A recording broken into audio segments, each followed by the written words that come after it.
जय श्री कृष्णा दोस्तों, राधे राधे। तो आइए आज हम बात करेंगे प्रदोष व्रत के विषय में, क्योंकि प्रदोष व्रत के विषय में बहुत से लोग प्रश्न करते हैं और बहुत से लोग जानना चाहते हैं प्रदोष व्रत के विषय में।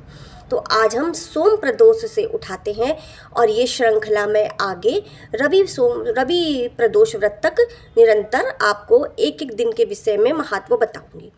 तो आज हम प्रदोष व्रत के विषय में जान लेते हैं। तो जो प्रदोष व्रत सोम प्रदोष व्रत होता है वह कार्य की सिद्धि के लिए होता है। कार्य की सिद्धि के लिए कोई आपको यदि बहुत भारी रोग हो गया है और वही रोग आपका ठीक नहीं हो रहा है तो आप प्रदोष को सोम प्रदोष शुक्ल पक्ष से उठाइए, कृष्ण पक्ष से नहीं, शुक्ल पक्ष से उठाया जाता है। तो आप सोम प्रदोष को शुक्ल पक्ष से स्टार्ट कर सकते हैं, शुरू कर सकते हैं और इसको आप 11-21 की श्रृंखला में करिए। ये आपके ऊपर है, आप साल भर का करें, 2 साल का करें, 3 साल का करें, आजीवन करने की अखंड तपस्या ले लें कि हाँ हम प्रदोष व्रत जो है आजीवन करेंगे। ये आपकी निष्ठा के ऊपर निर्भर करता है। तो सोम प्रदोष व्रत के दिन हमको क्या करना है, आइए जल्दी से जानते हैं, समय ना गंवाते हुए। सोम प्रदोष के दिन हमको ब्रह्म मुहूर्त में उठ जाना है। कहते हैं कि शिव जी के व्रत में यदि आप ब्रह्म मुहूर्त में उठते हैं तो आपके लिए ही अच्छा होता है।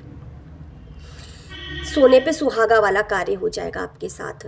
आप यदि ब्रह्म मुहूर्त में ठीक 4 बजे अपना बिस्तर छोड़ देते हैं और स्नान करते हैं, फ्रेश होंगे, स्नान करिए, उसके बाद आप यदि सुबह मंदिर जा सकते हैं, स्नान करने के बाद ब्रह्म मुहूर्त में शिव जी के ऊपर यदि आप 1 लोटा जल, सिर्फ पहला जल आपके द्वारा जो शिव जी पे चढ़ाया जाए, जो ब्रह्म मुहूर्त में, कहते हैं उससे बहुत जल्दी मनोकामना की पूर्ति हो जाती है।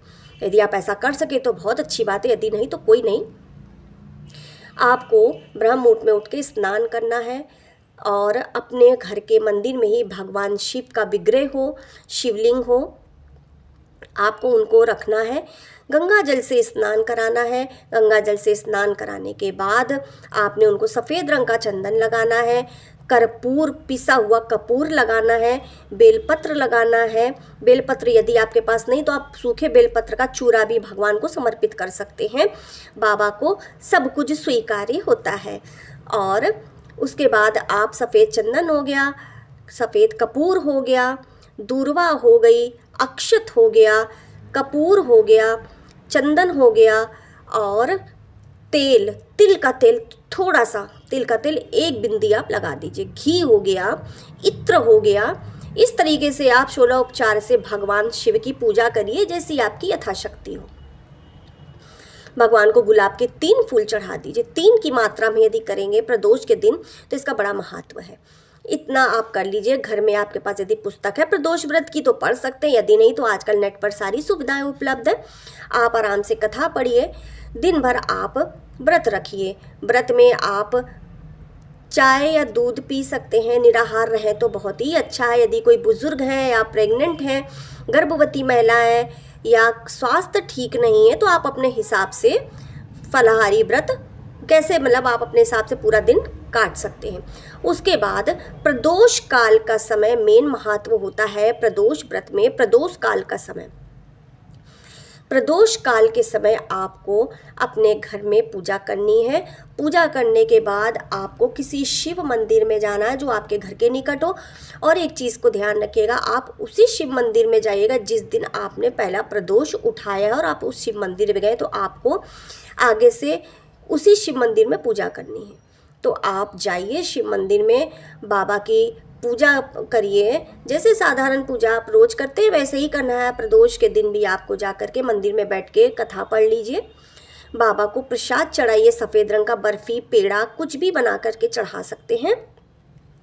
वह प्रसाद पूजा करके वह प्रसाद आप अपने घर लेकर आ जाइए और शाम के समय आप भोजन कर सकते हैं। कुछ लोग पराठा, पूड़ी, आलू, इस तरीके की चीज़ें खा लेते हैं। कुछ लोग खाली फल पर निर्भर रहते हैं, कुछ लोग दूध पी लेते हैं। तो ये आपके ऊपर निर्भर करता है कि आप इस व्रत को कैसे पूर्ण करेंगे।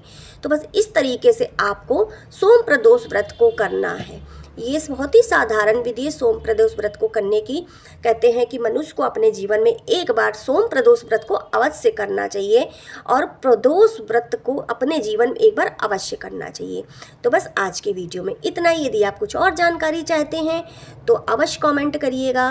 प्लीज़ मेरे वीडियो को लाइक, सब्सक्राइब, शेयर करिए। राधे राधे, हर हर महादेव।